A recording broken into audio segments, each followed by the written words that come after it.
था एक युग की चेतना का।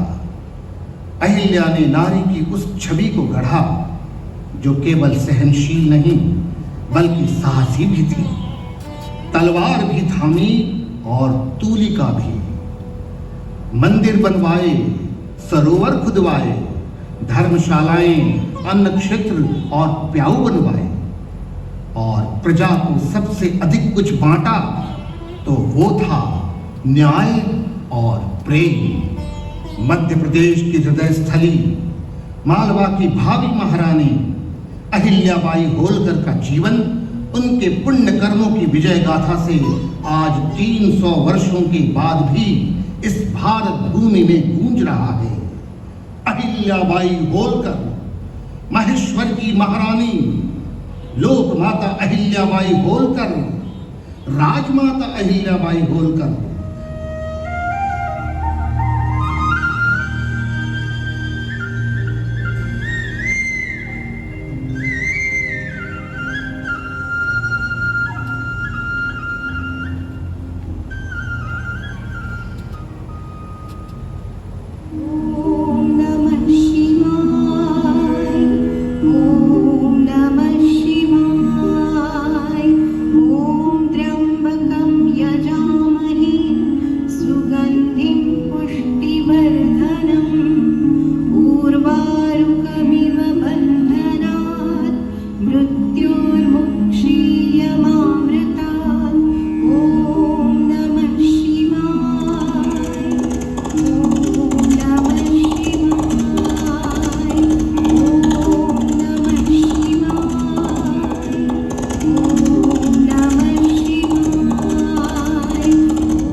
ए लड़की, हटो वहां से।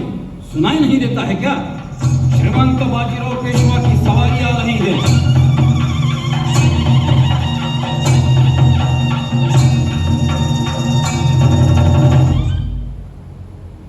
बेटा, क्यों रुकी थी तुम? ये घोड़ा तुम्हें पैरों से कुचल देता तो? महाराज जी, जो हम खुद बनाते हैं उसकी रक्षा तो अपनी जान देकर भी करनी चाहिए, ऐसा बड़े बुजुर्ग कहते हैं। मैंने भी वही किया। मैंने खुद बनाई हुई शिवलिंग की रक्षा की है। बहुत खूब बेटी। तो इस शिवभक्त बिटिया को किस नाम से पुकारे हम? बेटी अहिल्या, अहिल्या, बेटी अहिल्या, अहिल्या, बेटी अहिल्या, बेटी अहिल्या। प्रणाम सूबेदार जी। अच्छा तो ये बहादुर अहिल्या, अड़ीक अहिल्या आपकी बेटी है मानको जी? जी जी सूबेदार जी। अरे श्रीमंत जी, आप? पेशवा जी को प्रणाम। भूल चूक क्षमा हो। श्रीमंत पेशवा जी प्रणाम। सूबेदार जी प्रणाम। पुजारी जी, कल शिव मंदिर से जो किसी बच्ची के गाने की मधुर आवाज आ रही थी, क्या वो इसी अहिल्या की थी? नमामि हे शंभु हे त्रिपुरांतकारी। नमामि हे शंभु हे त्रिपुरांतकारी। हे नाथों के नाथ, हे त्रिशूलधारी।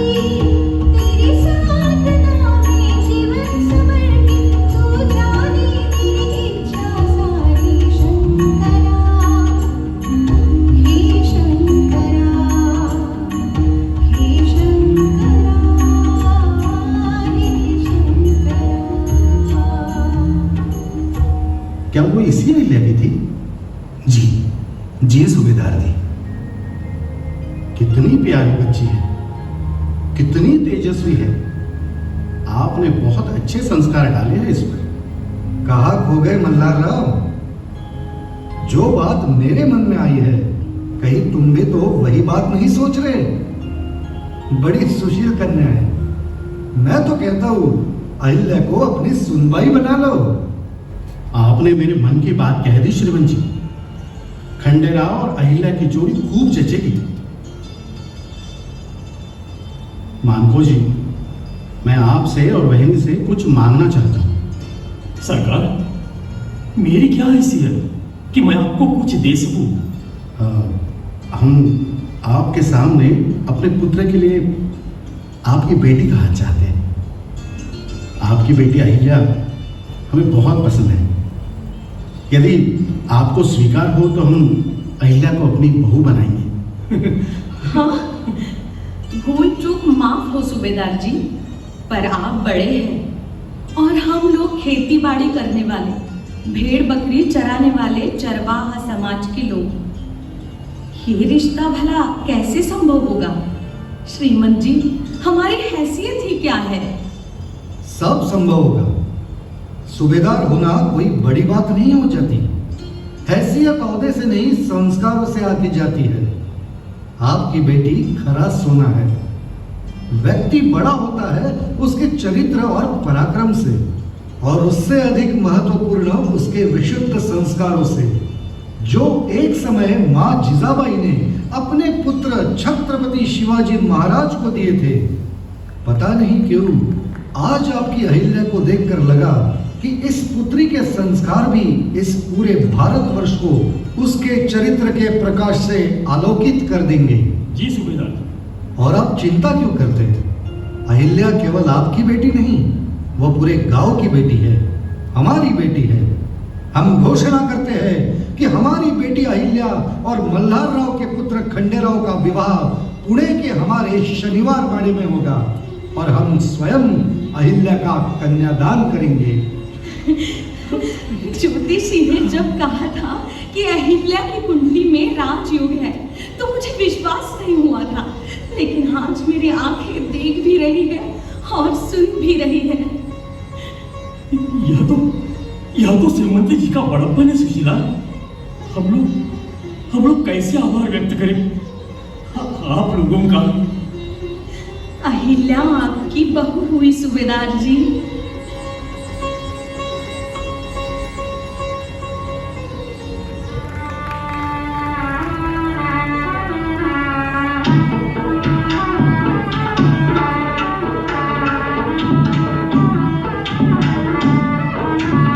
एकदन्ताय विद्महे वक्रतुण्डाय धीमहि तन्नो दन्ति प्रचोदयात्। श्रीमन्महागणाधिपतये नमः। गणपतीला नमस्कार करा। गंगे च यमुने चैव गोदावरी सरस्वती नर्मदे सिंधु कावेरी कुंभजलेऽस्मिन् सन्निधिं कुरु। वरुणाय नमः। वरुणाला नमस्कार करा। शुभमंगल। स्वस्ति श्री गणनायकं गजमुखं मोरेश्वरं सिद्धिदं बल्लाळो मुरुडं विनायकमहं चिन्तामणिं देवुरं लेणाद्रिं गिरिजात्मजं सुरवरं विघ्नेश्वरं ओधरं ग्रामे रांधण संस्थितं गणपतिं कुर्यात् सदा मंगलं शुभमंगल।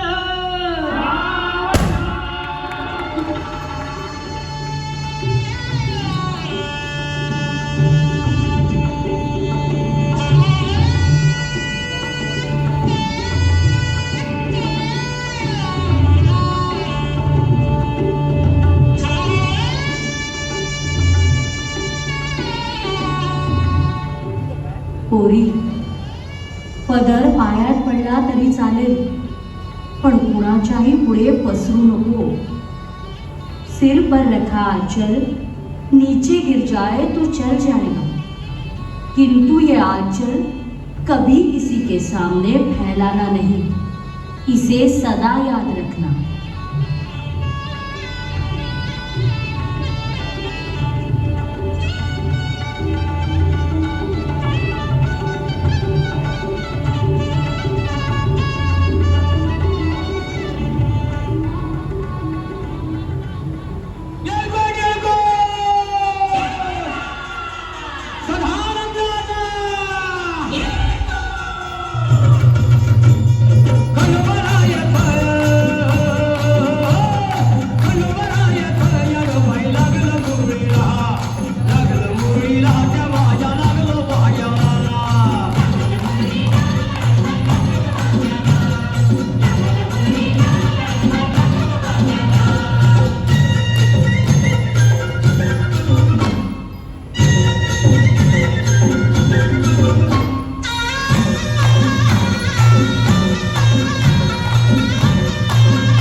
विवाह के पश्चात होलकर परिवार के सभी लोगों ने गांव में अपने कुल देवता खंडोबा के दर्शन करते हुए इंदौर की ओर प्रस्थान किया।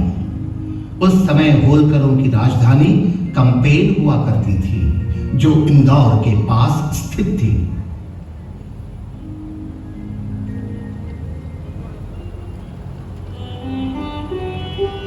गौतमा, खंडेराव और अहिल्या के मध्य मित्रता हुई कि नहीं? अहिल्या बहुत ही समझदार लड़की है। उसने स्वयं ही खंडेराव से मित्रता का प्रयास किया और खंडेराव भी अब उससे घुल मिल गया है। अरे वाह, ये तो बहुत ही अच्छा है। दोनों की शिक्षा का प्रबंध एक साथ करवाइए, जिससे दोनों को अधिक समय साथ में व्यतीत करने का अवसर मिलेगा। अहिल्या को उनके पिता ने बहुत अच्छे संस्कार दिए हैं। रामायण और महाभारत की कथाएं वो जानती है। और हाँ, उनकी आगे की शिक्षा का प्रबंध उत्तम ढंग से हो। जी सरकार। खंडेराव और अहिल्या ये दोनों साथ साथ विद्या अध्ययन और शस्त्र विद्या का प्रशिक्षण देने लगे। अहिल्या तीव्र बुद्धि की होने से जल्दी ही दोनों विद्याओं में पारंगत हो गए, किंतु खंडेराव से मित्रता करने के लिए वे प्रायः खंडेराव से सहायता मांग लिया करते या कुछ सीखने की इच्छा दिखाया करती थी।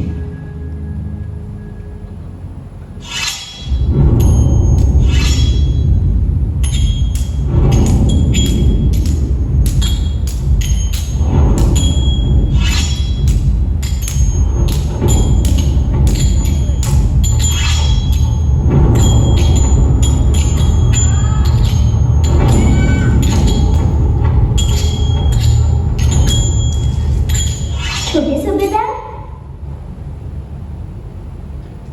क्या आप मुझे तलवार चलाना सिखाएंगे? अरे, ये लड़कियों का काम नहीं है। अपनी पढ़ाई कर लो, वही बहुत है। क्यों? लड़कियां क्यों नहीं सीख सकती? जब माँ दुर्गा शक्ति रूप में हाथों में शस्त्र लेकर दुष्टों का संहार कर सकती हैं, तो मैं क्यों नहीं? एकदम ठीक कह रही है अहिल्या। मां भवानी ने तो असुरों के मुंडों को काटकर उनका विनाश कर दिया था, तो अहिल्या शस्त्र विद्या क्यों नहीं सीख सकती? आप अहिल्या को भी शस्त्र विद्या में निपुण बनाइए। बाबा साहेब, जैसे मैं शस्त्र शिक्षा ग्रहण कर रही हूँ, वैसे ही क्या हम लड़कियों की शस्त्र शिक्षा और पढ़ाई की भी व्यवस्था कर सकते हैं? अहिल्या, किंतु कई लोग शस्त्र विद्या तो दूर की बात है, वे तो लड़कियों को पढ़ाने के भी विरुद्ध होते हैं। यही तो आई साहेब, हमें उन्हें जागरूक करना चाहिए। बताना चाहिए कि एक स्त्री जब शिक्षित होती है तो दो कुलों में शिक्षा का प्रकाश फैलाती है। फिर हमारी सनातन संस्कृति में तो स्त्री और पुरुष में कोई भेद नहीं। हमारी महिलाएं तो वैदिक काल से शिक्षा ग्रहण करती आ रही हैं, तो आज की महिलाएं क्यों पढ़ लिख नहीं सकती? क्यों शस्त्र संचालन नहीं कर सकती? सचमुच बात तो तुम्हारी विचारणीय है। हम कल से ही लड़कियों के विद्या अध्ययन और शस्त्र प्रशिक्षण का प्रबंध करवाते हैं।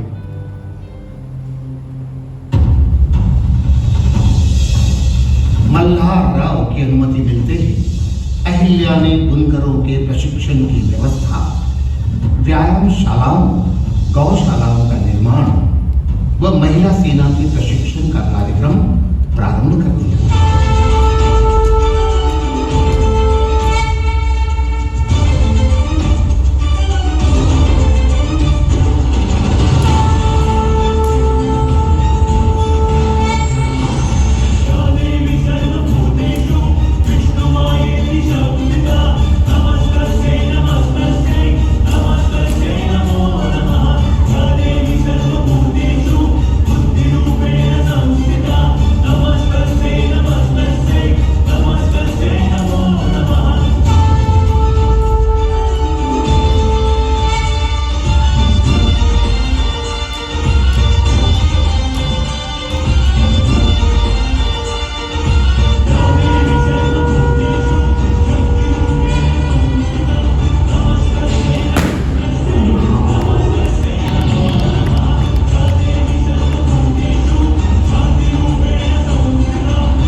कालचक्र के 7 साल अहिल्या की अडिग न्यायप्रियता और कुशल प्रशासन के चर्चे संपूर्ण मालवा प्रांत में फैल गए।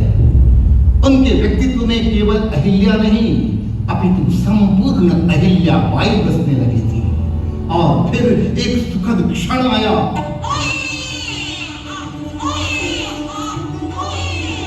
जब अहिल्या को पुत्र रत्न की प्राप्ति हुई। कुल दीपक मालेराव को पाकर संपूर्ण महल हर्ष से रोमांचित हो उठा। सजी हुई दीवारों पर दीप झिलमिलाने लगे और महल की हवाओं में खुशियां लहरा उठी। अब बल्लार राव अपने अनेक प्रशासनिक और राजनीतिक विषयों में अहिल्या की सूझबूझ, दूरदर्शिता और धर्मपरायणता युक्त राय और निर्णयों के बल पर अनेक कूटनीतिक मसलों को सुलझा लिया करते थे।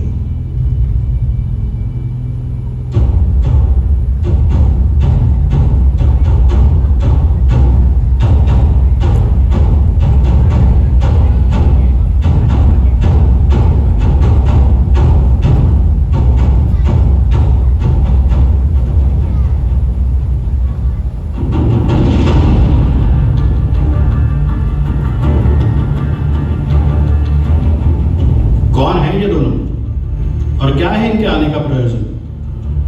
सरकार, ये व्यक्ति निजाम बादशाह के फौज का एक सैनिक है। अपनी टुकड़ी के साथ मालवा से गुजर रहा था और ये स्त्री इसकी गुलाम बताई जाती है। इसने सिपाही पर अत्याचार का आरोप लगाया है और न्याय की प्रार्थना लेकर दरबार में आई है। ये मसला एक स्त्री पर हुए अत्याचार का है, तो हम चाहते हैं कि इस दरबार में तुरंत बेटी अहिल्या को बुलाया जाए और सही न्याय अहिल्या द्वारा किया जाए। जी सरकार।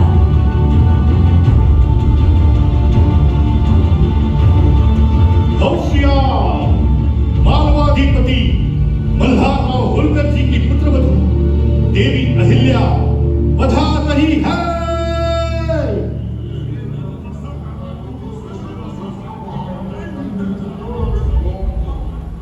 प्रणाम बाबा साहब। बेटी अहिल्या, तुम इस दुखी स्त्री की प्रार्थना सुनो।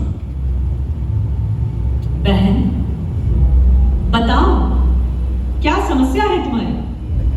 कौन है जिसने तुम्हारे जीवन को नर्क बना डाला?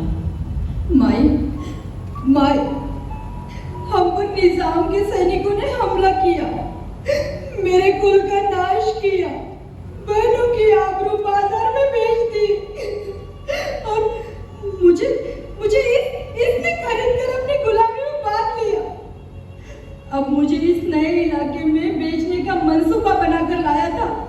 मेरे न मानने पर इसने मुझ पर खंजर चलाया ही था कि आपके सैनिकों ने मेरी पुकार सुन ली। माई, न्याय दो माई, न्याय दो, दया करो माई, दया करो। सुनो सिपाही, क्या ये स्त्री जो कह रही है वो सत्य है? मैं निजाम बादशाह का सिपाही हूं।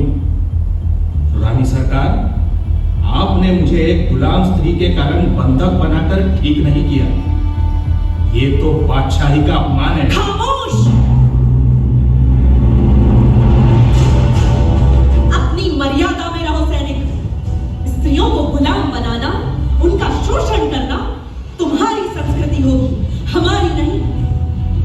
जिस समाज में एक स्त्री की मर्यादा को नीलाम करना स्वीकार हो, वो सभ्यता नहीं, विकृति है।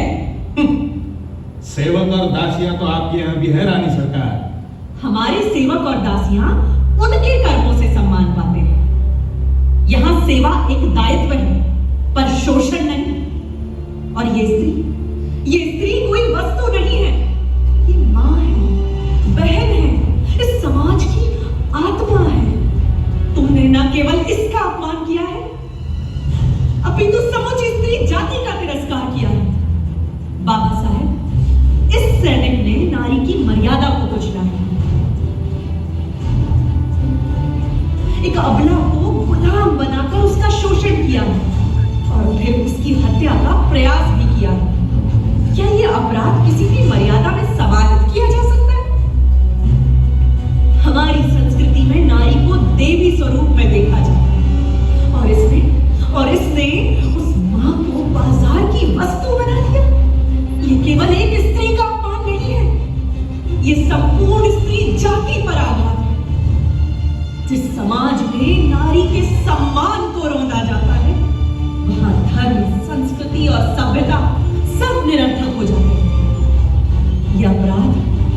अपराध अकेले उस स्त्री के विरुद्ध नहीं, समूचे समाज के विरुद्ध है।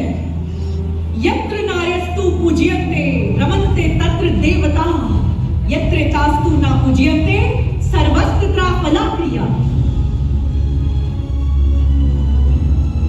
ये पीड़िता आज हमारे न्यायालय की चौखट पर न्याय की याचना लेकर आई है। इसका अपराधी हमारे सामने खड़ा है। इस क्रूर कृत्य पर मौन रहना अधर्म होगा। उसे दंड देना हमारा कर्तव्य है, धर्म का पालन है। क्षमा करें, ये स्त्री मालवा की प्रजा नहीं है, ये निजाम प्रांत की निवासी है। उसका अपराध और न्याय वही होना चाहिए। नहीं गंगोबा तात्या, न्याय की सीमाएं प्रांतों से नहीं बनती। जब एक अबला स्त्री का अपमान होता है तो उसका दंश संपूर्ण राष्ट्र अनुभव करता है। हम भारतवर्ष के हैं, एक अखंड राष्ट्र। हम जनपदों में बटे हैं पर न्याय और धर्म में एक हैं।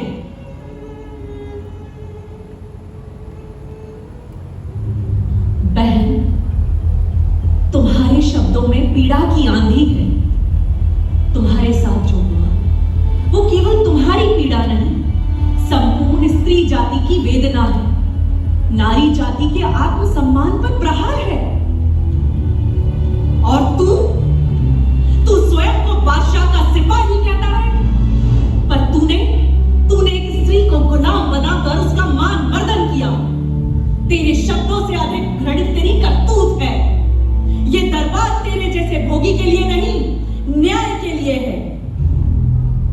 जिस समाज में स्त्री असुरक्षित हो वहां धर्म, नीति और संस्कृति सब व्यर्थ है। ये स्त्री न्याय मांगने आई और जब तक इस भूमि पर नारी का आंचल लहूलुहान होता रहेगा तब तक ये सिंहासन चैन से नहीं बैठेगा। दंड, हाँ दंड। इस अपराधी को कठोर दंड मिलना चाहिए जिससे फिर कोई दुशासन इस धरती पर जन्म ना ले।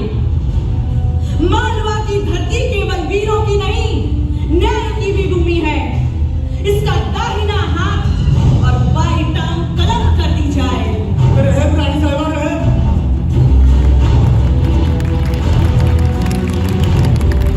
ठीक है ना बाबा साहब? आप न्याय आसन पर बैठी है अहिल्या, पर यह निर्णय केवल मेरा नहीं, यह धर्म की पुकार है। जिस पीड़ा ने इस नारी को यहां ला खड़ा किया है वो केवल उसकी नहीं, हम सबकी है। और न्याय तभी पूर्ण होता है जब अपराधी को दंड और पीड़ित को सम्मान मिले। इस पापी ने नारी के सम्मान को रौंदा है। इसे तत्क्षण बंदी बनाया जाए और विधि सम्मत दंड दिया जाए। रानी साहिबा, मुझे माफ कर दो, माफ कर दो। इस नारी का अपमान हुआ है, अब इसे सम्मान मिलेगा।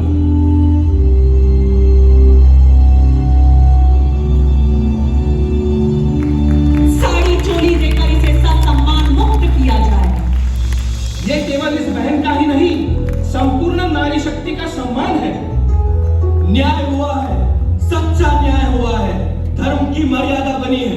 न्यायमूर्ति अहिल्याबाई की जय हो, प्रजा रक्षक अहिल्याबाई की जय हो, अहिल्याबाईंचा विजय असो। न्यायमूर्ति अहिल्याबाई की जय हो, प्रजा रक्षक अहिल्याबाई की जय हो, अहिल्याबाईंचा विजय असो।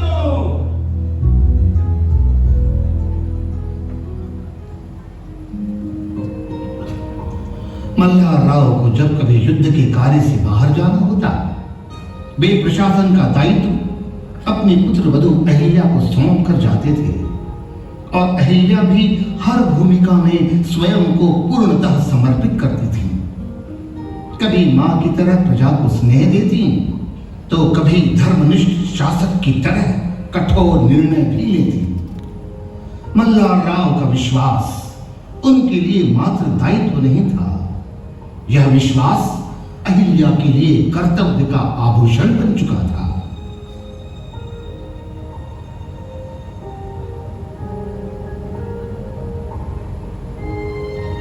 मां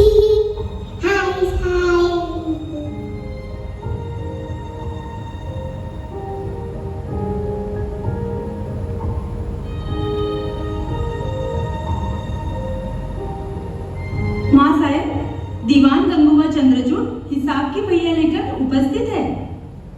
अंदर भेजिए। जी।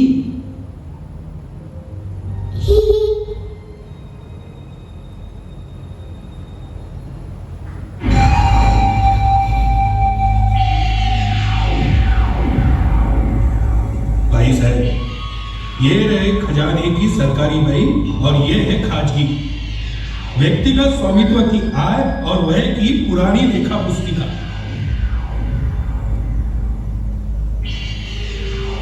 तात्या, हे जुने खाते, ये खर्च और ये आय का अनुपात कुछ असंगत जान पड़ता है।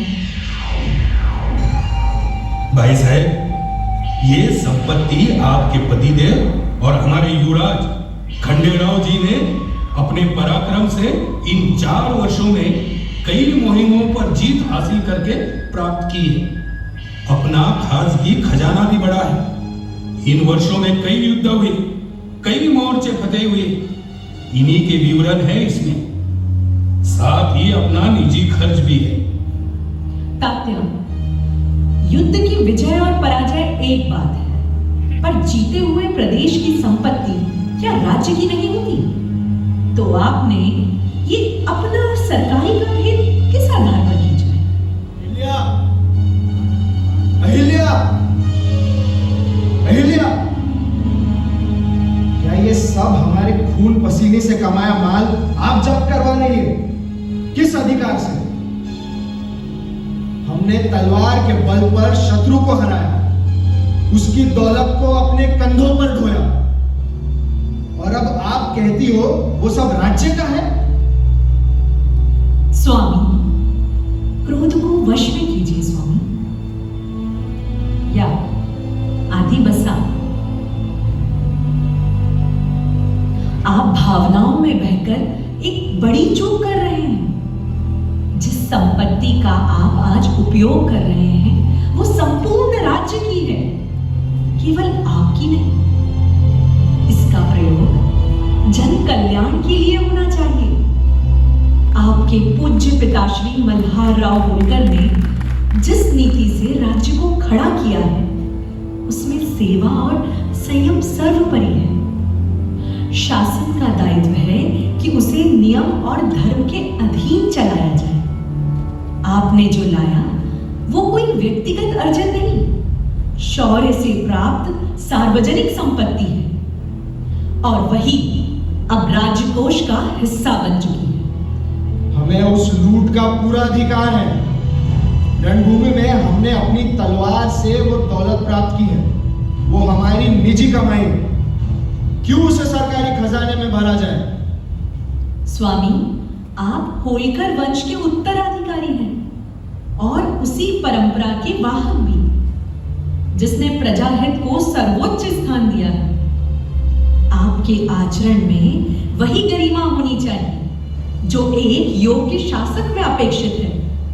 आप केवल योद्धा नहीं, आप एक न्यायप्रिय नेतृत्व करता है। आपको जनसमाज के समक्ष एक आदर्श प्रस्तुत करना होगा। मुझे अब संदेह नहीं रहा, आप हमारे अधिकार को चुनौती दे रही हैं। हमें हमारी लूट की दौलत लौटा दी जाए, अन्यथा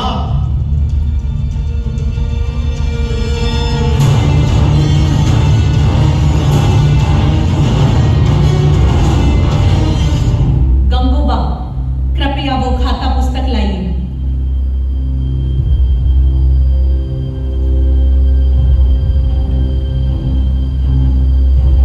स्वामी, आपको स्मरण है ना, आपके नियमित वेतन के अतिरिक्त पिछले वर्ष एक विशेष भत्ता भी आपको दिया गया था।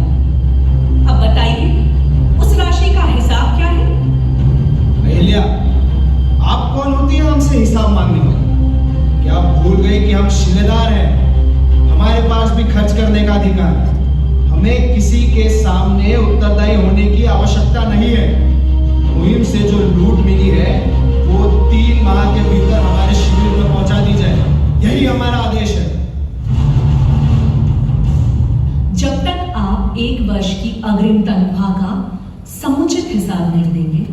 आपको शासन से और राशि नहीं मिल सकती और ना ही युद्ध में लूटी गई संपत्ति का अंश। राजा को उत्तरदायी होना पड़ता है स्वामी। क्या आप मेरी पत्नी नहीं है? आपको मेरा आदेश मानना ही होगा, यही आपका धर्म है। मैं श्रीमंत मल्हार राव होलकर की आज्ञा से राजकोष और खजानों की जांच कर रही हूं और मैं जानती हूं कि नीति और न्याय का पालन ही मेरा प्रथम धर्म है। आई साहब गौतमा बाई ने हमें सिखाया है, पति धर्म तभी पूर्ण होता है जब उसमें धर्म की मर्यादा नहीं। गंगोबा तात्या, समझाइए, हमें विवश मत कीजिए अहिल्या। गंगोबा तात्या, जो खाता बनाने वाले हैं उन्हें तुरंत बंदी बनाया जाए, 25 सिक्कों का दंड लगाया जाए, दंड की राशि दुगनी हो और श्रीमंत मल्हार राव को पत्र लिखकर सूचित करें कि होलकर दरबार में वित्तीय अनुशासन स्थापित हो चुका है।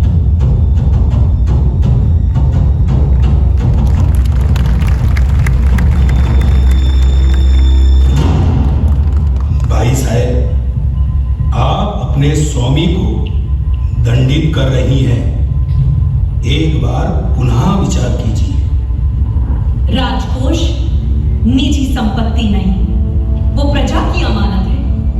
सम्मान सत्ता से नहीं, सच्चाई और मर्यादा से आता है।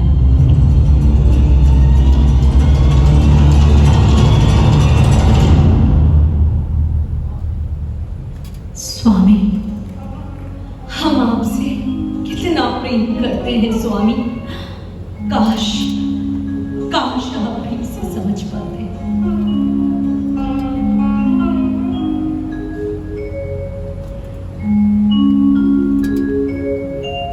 एक तरफ खंडेराव अहिल्या से जितना दूर होते गए, दूसरी ओर अहिल्या खंडेराव से बंधे अपने प्रेम के सूत्र को और मजबूती से बांधे रखने का प्रयास करते रहे।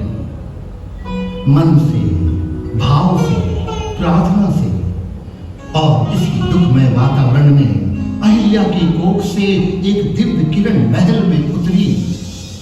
राजमहल में कन्या रत्न की किलकारियां गूंज उठी और चारों तरफ प्रसन्नता छा गई। अहिल्या ने बेटी मुक्ता के रूप में लक्ष्मी का आगमन राजमहल में कराया।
दूसरी ओर चिंता की लकीरें भी गहराती जा रही थी। मुक्ता के रूप में एक नई आशा जग रही थी, तो मालेराव के रूप में कुल दीपक की चमक मंद हो रही थी। ऐशो आराम में बढ़ती खंडेराव की रुचि ने प्रशासन के प्रति उसे लापरवाह बना दिया था। अतः मल्लाराव को जब कभी युद्ध के कार्य से बाहर जाना होता, वे प्रशासन का दायित्व अपनी पुत्र वधू अहिल्या को सौंप कर जाते थे। निजाम बादशाह और पेशवा के मध्य युद्ध और तनाव की स्थिति के रहते मल्लाराव को अधिकांश इंदौर से बाहर रहना पड़ता था। किंतु अब की बार 1 महीना बीतने पर भी जब मल्लाराव की ओर से कोई संदेश प्राप्त नहीं हुआ, तो गौतमाबाई, अहिल्या और खंडेराव बहुत चिंतित हुए। दरबार में दूध के पत्र लेकर आते ही सबको थोड़ी राहत हुई, और जब दूध ने मल्लाराव का भेजा हुआ पत्र पढ़कर सुनाया, निजाम की सेना को श्रीमंत पेशवा की सेना और दूसरी ओर से हमारी सेना ने इस तरह घेरा कि निजाम का बेटा नासिर युद्ध का मैदान छोड़कर भाग उठा और निजाम खुद भोपाल के किले में छिप गया। पूरी तरह से घिर जाने पर आखिर 27 दिनों बाद निजाम ने समर्पण करते हुए संधि पत्र पर हस्ताक्षर कर दिए और मालवा का पूरा अधिकार हमें दे दिया। अंततः आप लोग पूरी तरह निश्चिंत रहे।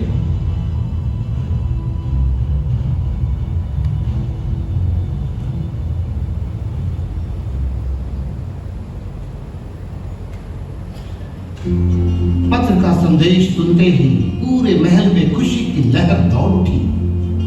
अब अहिल्या अधिक उत्साह से प्रशासन कार्य संभालने लगती है। मां गौतमाबाई के परामर्श पर वे तीर्थाटन पर जाती हैं और साथ ही अपने राज्य व आसपास के भौगोलिक क्षेत्रों का निरीक्षण भी करती हैं।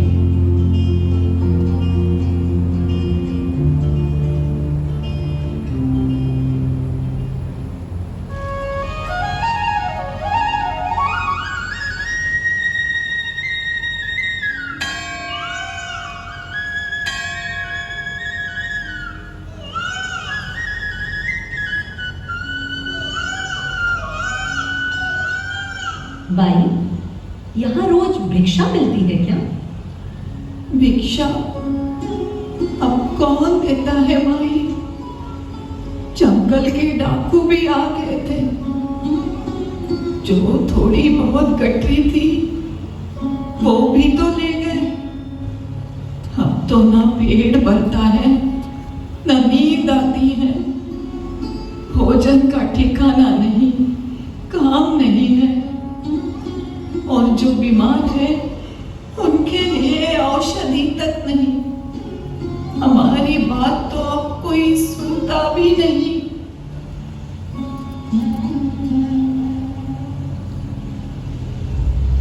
नहीं, अब ये घाट केवल आंसुओं का स्थान नहीं होगा, ये आशा का घाट बनेगा। माई साहब, लोग आपको पहचान नहीं पाए हैं।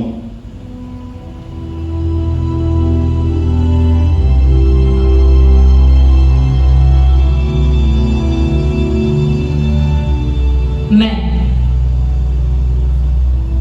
अहिल्याबाई होलकर हूं और आज से घाट पर प्रतिदिन भंडारा होगा।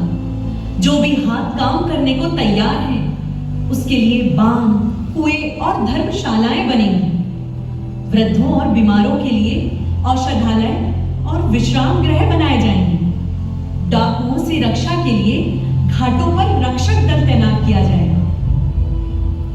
आप तो साक्षात माता नर्मदा का वरदान है। नहीं बाई, मैं केवल एक स्त्री हूं जिसने भूख देखी है, भय देखा है और अब उसे मिटाने का संकल्प लिया है। माई साहब, इतनी व्यवस्था और ये निर्माण योजनाएं जाएगी, क्या इससे राजकोष पर भार नहीं पड़ेगा? सरिता, जब पेट खाली हो और आत्मा डरी हुई हो तो राजकोष का भार नहीं, उस पर राजधर्म भारी होता है। याद रखो, अन्न और आत्मसम्मान से ही राज्य खड़ा होता है। माई साहब, मैं अब कभी भीख नहीं मांगूंगा, मैं पत्थर ढोलूंगा, बस घर में चूल्हा फिर से जल जाए। अब वो चूल्हा फिर कभी ना बुझे, यही मेरा व्रत है। अहिल्याबाई की जय, लोक माता की जय, अहिल्याबाई की जय, लोक माता की जय, अहिल्याबाई की जय, लोक माता की जय, अहिल्याबाई की जय, लोक माता की जय।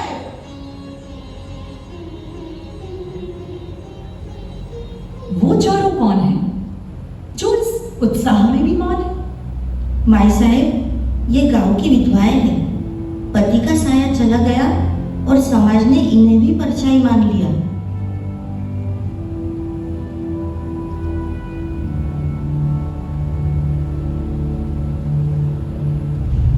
उठो बहन, हमारे लिए कोई काम नहीं मत,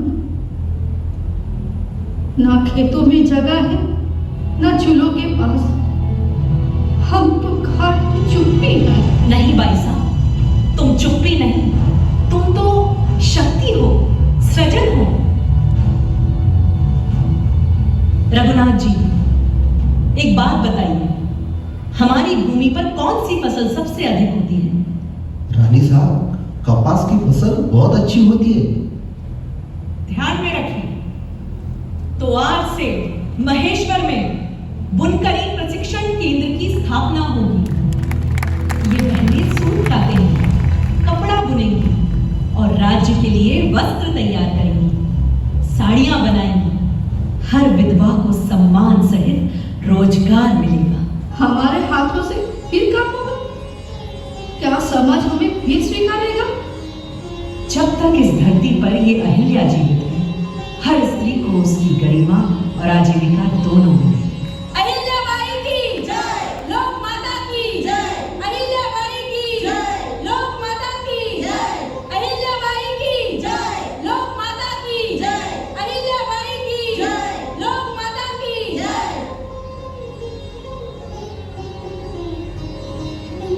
आज जाना कि रानी अहिल्याबाई केवल सिंहासन के अधिकारी नहीं, प्रजा की धड़कन है माई साहब।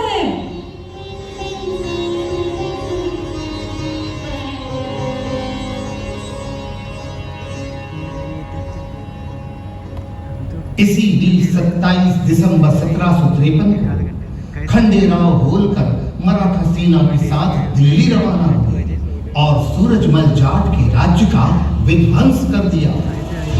मुगल सेना का दोगलापन खंडेराव को समझ नहीं आया। मुगल सेना खंडेराव की आड़ में लूटपाट करती रही। मुगल की विशाल सेना ने कुंभेर के किले को चारों ओर से घेर लिया। युद्ध के नगाड़े बज उठे। कुंभेरी को बारूद से उड़ाने के लिए खाई खोदी गई। खंडेराव बहुत ही सतर्कता से सारा बंदोबस्त देख रहे थे, किंतु 17 मार्च 1754 को कुंभेरी की सारी व्यवस्था देखने के लिए खंडेराव किले के दरवाजे पर पहुंचे ही थे।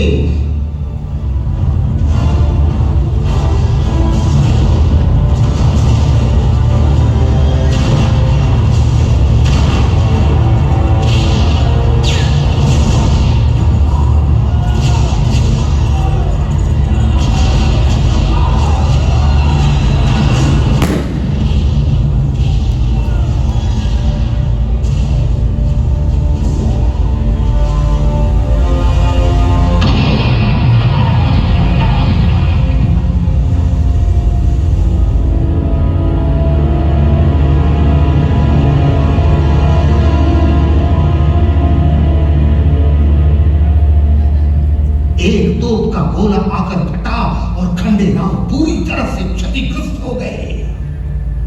तत्काल ही उनकी मृत्यु हो गई। युद्ध बंद करने की घोषणा कर दी गई। किले से भी गोलाबारी बंद हो गई।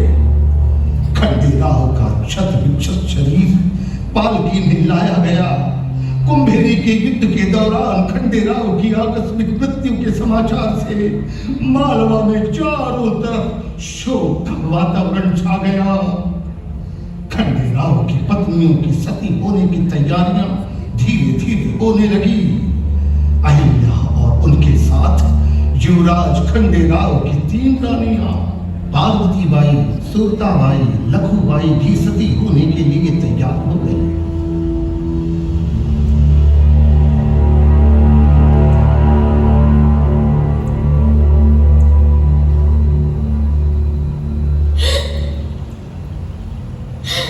स्वामी, गौतम, मेरा पुत्र, मेरा खंडू सदा के लिए हमें छोड़कर चला गया। माता पिता के रहते उसकी आंखों के सामने उसकी संतान दम तोड़ दे, भला इससे अधिक पीड़ा क्या हो सकती है गौतम? संतान के जीवित न रहने पर माता पिता के भी जीवित रहने का औचित्य ही क्या रह जाता है? स्वामी, मैं आपका दुख, आपकी विडंबना समझ सकती हूँ। ये कैसी विडंबना है समय की? बुजुर्गों को अपने कंधे पर पुत्र नहीं, पुत्र का पार्थिव शरीर उठाना पड़े। हे ईश्वर, मैं धन्य नहीं, शापित हूं, शापित। राज चला, रण जीता, राज्य फैलाया, लेकिन अपने बेटे को बचा न सका। मेरी छाती में घाव है जो किसी को दिखता नहीं, दिखता नहीं।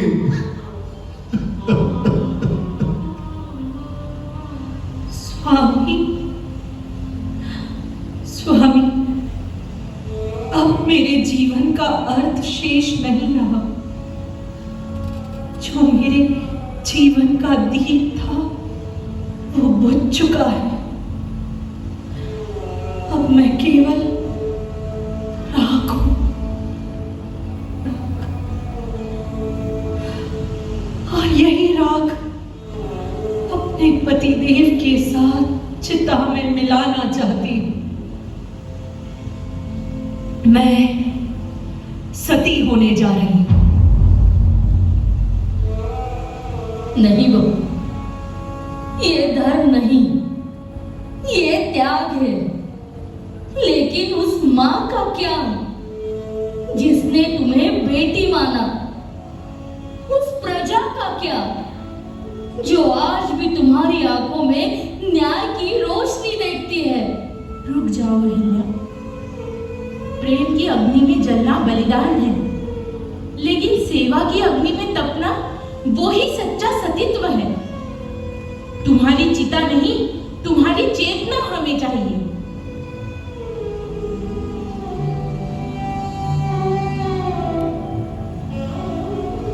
बस अहिल्या, अगर तुम आज सती हो गई तो मेरा विश्वास, मेरी आशा और ये पूरा मालवा अनाथ हो जाएगा। अहिल्या, तुम और खंडेराव मेरी 2 भुजाएं हो।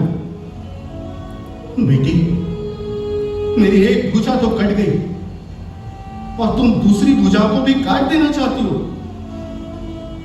क्या खंडेराव ने तुम्हें यही सिखाया था कि संकट में छोड़ दो सबको?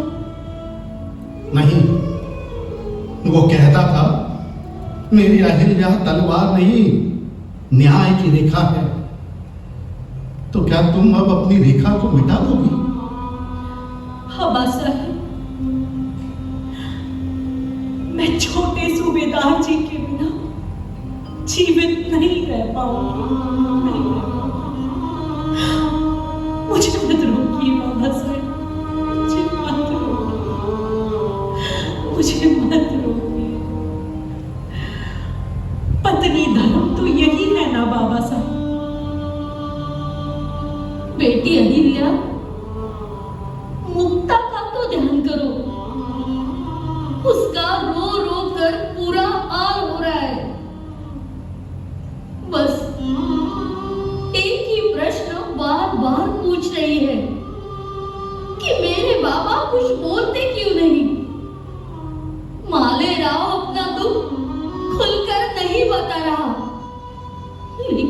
उसका दर्द तुम समझ सकती हो।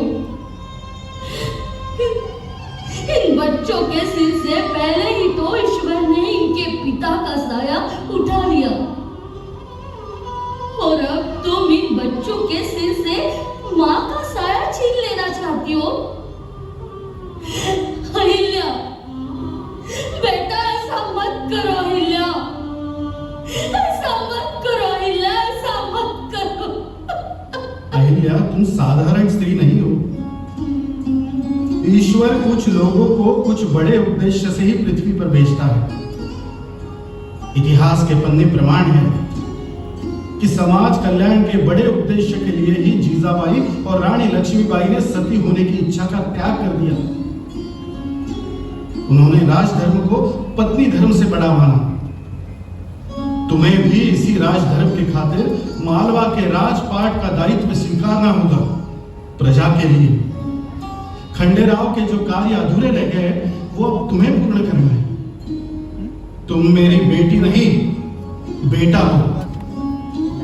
तुम तो होलकर वंश पर साक्षात शिव शंभू की कृपा हो। मालवा को इस प्रभु कृपा से वंचित मत करो। अहिल्या, होलकर वंश और मालवा के राज्य को तुम्हारी अत्यधिक आवश्यकता है। तुम सती होने का विचार त्याग दो। होलकर वंश तुम्हारा ऋणी रहेगा। किंतु बाबा साहब, कोई किंतु परंतु नहीं आएंगे। ये बूढ़ा तुम्हारे चरणों में अपनी पगड़ी रखकर दया की भिक्षा मांगता है। अहिल्या, नहीं बाबा साहब, सती होने का विचार त्याग दो। आप ये क्या कर रहे हैं? त्याग। हे शिवा, मेरी रक्षा करो। मुझसे ये क्या अपराध हो रहा है? बाबा साहब, उठिए बाबा साहब। मैं अपने छोटे सूबेदार की चिता में सती तो नहीं हो सकी, लेकिन मैं व्यक्तिगत सुख सुविधाओं को सदा के लिए छोटे सूबेदार की चिताग्नि में भस्म कर दी।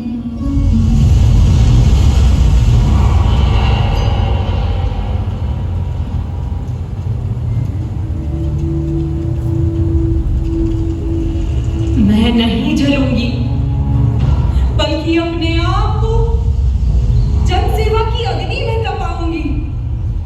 मेरा जीवन अब मेरा नहीं, मालवा की जनता का होगा। मैं अब खंडेराव की विधवा नहीं, मालवा की माता बनूंगी।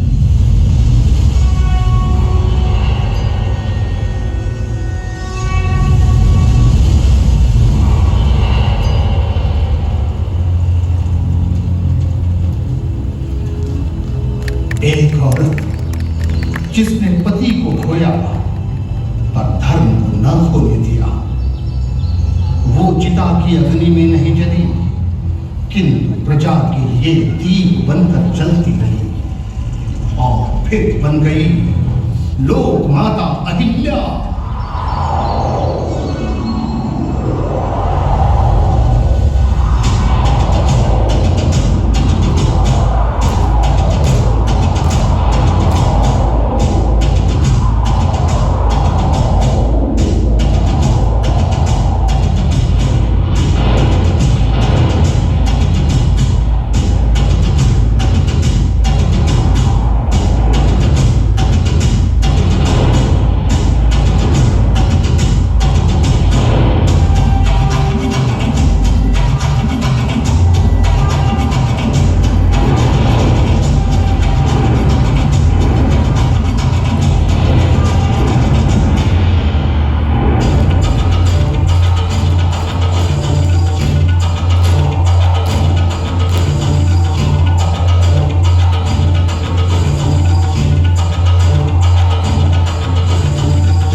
पुत्र खंडेराव के शोक में रानी गौतमा का स्वास्थ्य दिन पर दिन बिगड़ता जा रहा था।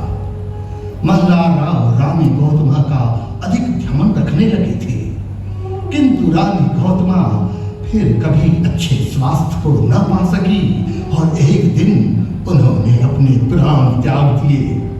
मल्हारराव के दुख का कोई पार न था, अतः अहिल्या को अपना उत्तराधिकारी मानते हुए उन्होंने अपनी सारी खासी संपत्ति भी अहिल्या को सौंप दी।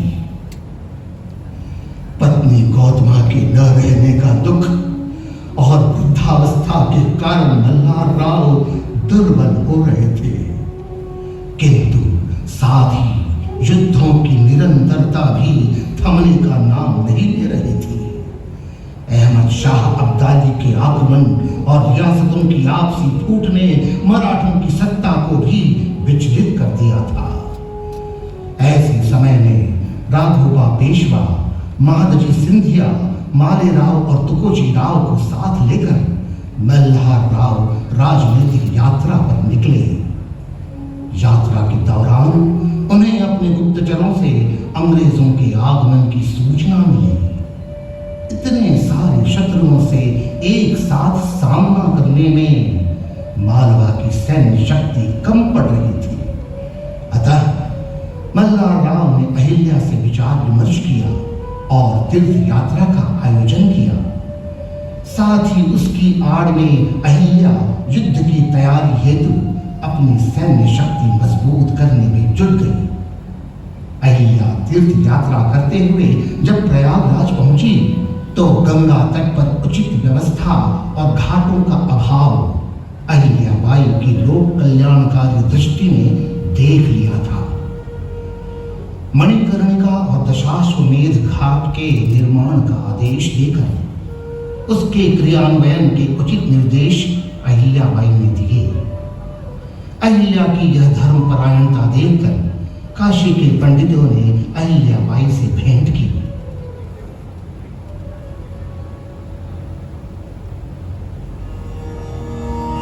ओम त्र्यंबकं यजामहे सुगंधिं पुष्टिवर्धनम् उर्वारुकमिव बन्धनात् मृत्योर्मुक्षीयमामृतात्। ओम नमः शिवाय, ओम नमः शिवाय, ओम नमः शिवाय। न्यायमूर्ति अहिल्याबाई की जय हो। प्रजा रक्षक अहिल्याबाई की जय हो। धर्मपरायण देवी अहिल्याबाई की जय हो। देवी, आप तो जानती है कि काशी से रामेश्वर तक गंगा जल की कावड़ पहुंचाई जाती है, किंतु मार्ग में निजाम के सैनिकों के दुर्व्यवहार की आशंका बनी रहती है। आप निश्चिंत रहे पंडित जी, हम निजाम से बात करेंगे। सैनिक। जी सर। दवा कलम लाइए। जी।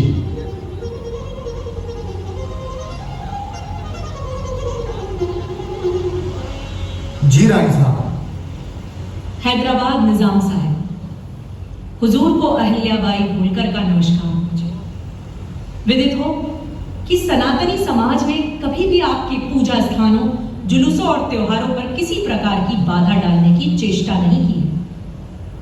हुजूर से आग्रह है कि वे भी हमारी कावड़ यात्रियों के साथ कोई भी दुर्व्यवहार ना करें, अन्यथा कठोर कदम उठाने में हमें भी संकोच नहीं होगा। अहिल्याबाई, अभी इसी समय निजाम को यह खत पहुंचा दिया जाए। जी सरकार। और हाँ, कलकत्ता से काशी तक सड़क निर्माण का कार्य चालू किया जाए। जी। न्यायमूर्ति अहिल्याबाई की जय हो। प्रजा रक्षक अहिल्याबाई की जय हो। मातोश्री, हमारी काशी को अपवित्र कर दिया गया है। विश्वनाथ महादेव की जगह अब गुंबदों की छाया है। हमारे मंदिर तोड़े गए। औरंगजेब की सेना ने तो पहले ही हमारी आस्था को रौंद डाला। हम दर्शन के लिए आते हैं तो डर लगता है रानी साहब। ना यात्रा सुरक्षित रही, ना आस्था की भूमि। क्या अब हमें शिव के द्वार पर भी अपमानित होना पड़ेगा? काशी, ममलेश्वर, त्र्यंबक और सोमनाथ, इन चारों ज्योतिर्लिंगों पर अब भी विध्वंस की छाया है। सोमनाथ का इतिहास लहू से लिखा गया है और काशी ज्ञानवापी में कब से कैद है हमारे भोलेनाथ।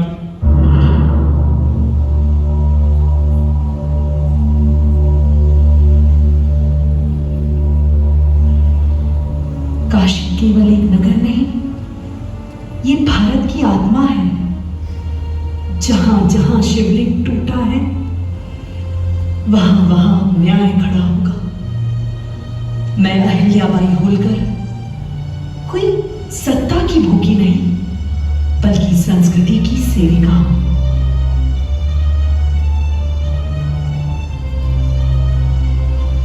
आज मैं ये संकल्प लेती हूं,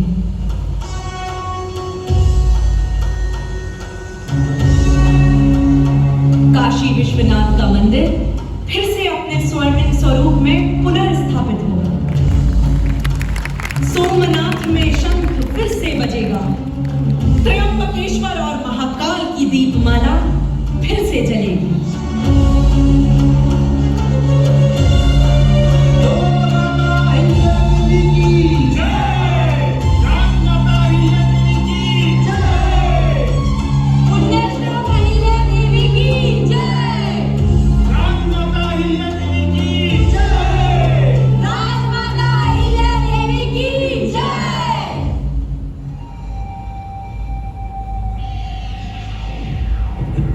महासाहेब, आप तो काशी, त्र्यंबक, सोमनाथ और उज्जैन चारों ज्योतिर्लिंगों का पुनर्निर्माण करने चली।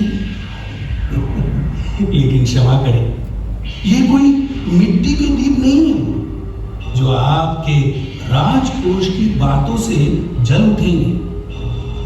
इतना धन, इतना श्रम, क्या वाकई मालवा की कोषागार ये भार उठा सकेगी? तात्या, मिट्टी के दीप नहीं है ये मंदिर, पर जब नारी दीपक जलाने का संकल्प ले तो अंधकार हटाने के लिए कोष नहीं, संकल्प चाहिए। ये तो मुगलों की नासमझी वाली बात हुई।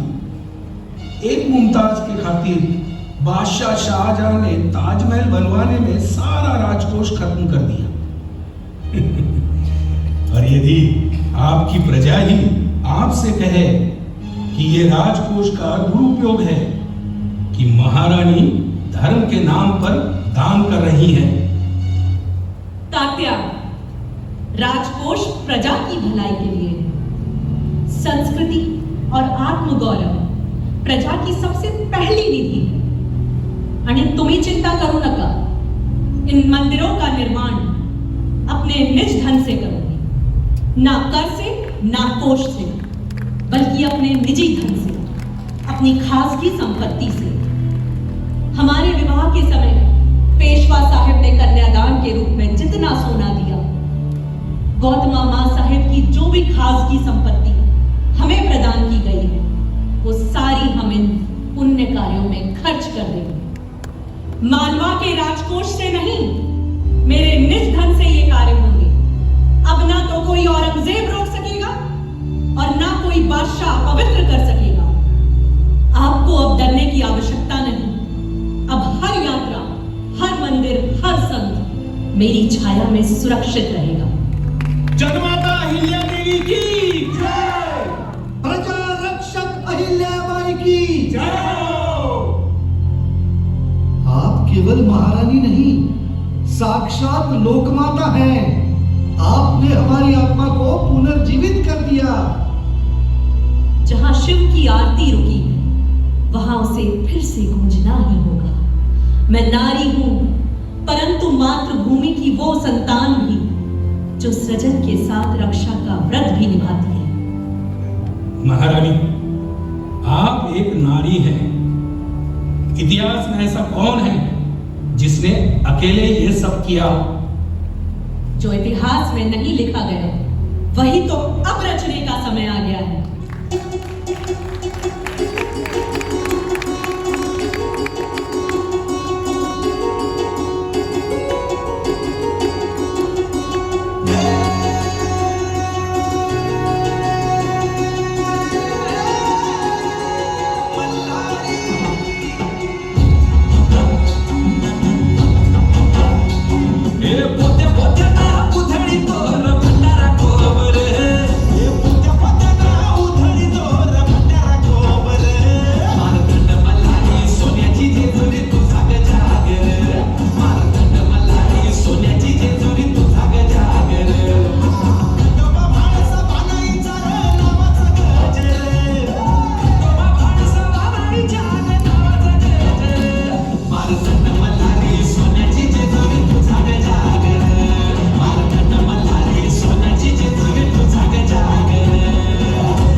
1966 की सुबह का दिन था।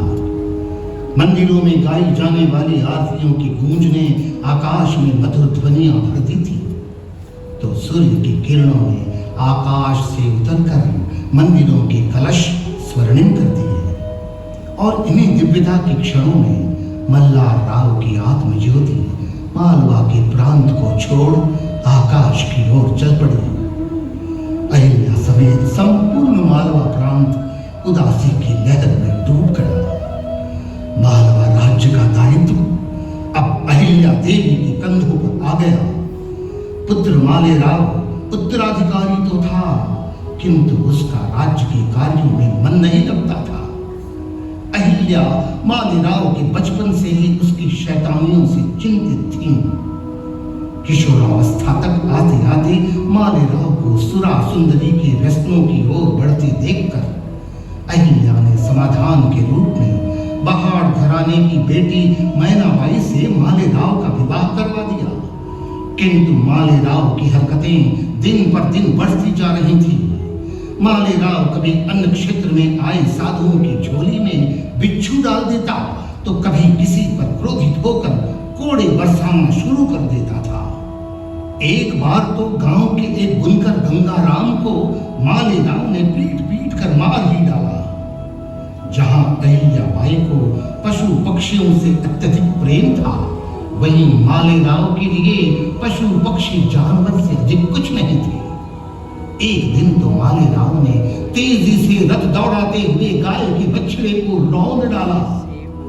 अहिल्याबाई को इस घटना की सूचना मिलने पर न्यायपरायण अहिल्या देवी ने मालेराव के लिए मृत्यु दंड का आदेश दे दिया।